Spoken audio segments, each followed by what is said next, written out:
Bhatt BSc 5th semester की छात्रा हूँ स्टेट कॉलेज ऑफ नर्सिंग से। आज मैं आपको बताने जा रही हूँ एनीमिया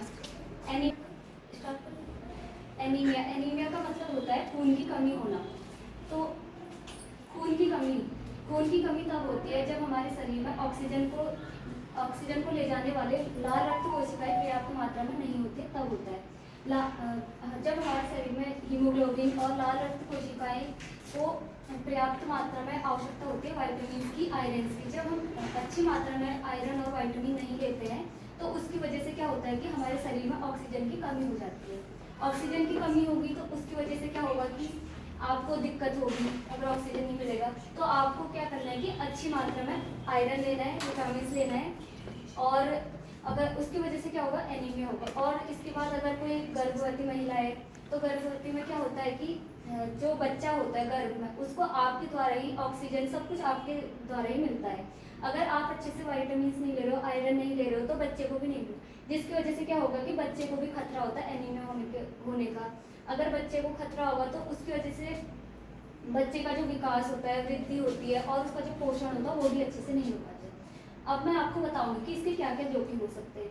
सबसे पहला जोखिम इसका होता है कि इन्फेक्शन हुआ अगर कभी, उसकी वजह से हो सकता है, या कोई लंबे समय से अगर कोई आपको बीमारी है तो उसकी वजह से हो सकता है, या आप आयरन और विटामिन अच्छे से नहीं ले रहे उसकी वजह से हो सकता है, या फिर आपको कोई बहुत ज़्यादा अगर खून का प्रवाह हो रहा है तो उसकी वजह से हो सकता है।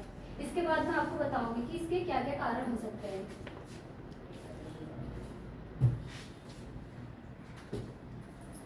सबसे पहला कारण होता है आयरन की कमी। आयरन की कमी की वजह से हो सकता है। दूसरा होता है विटामिन B12 की कमी की वजह से होगा। तीसरा होता है कि फोलेट की कमी हो रही है तो उसकी वजह से हो सकता है।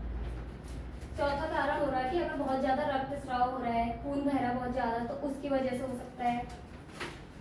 पांचवा हो रहा है कि अगर बार बार आप गर्भ धारण कर रहे हैं तो उसकी वजह से हो सकता है।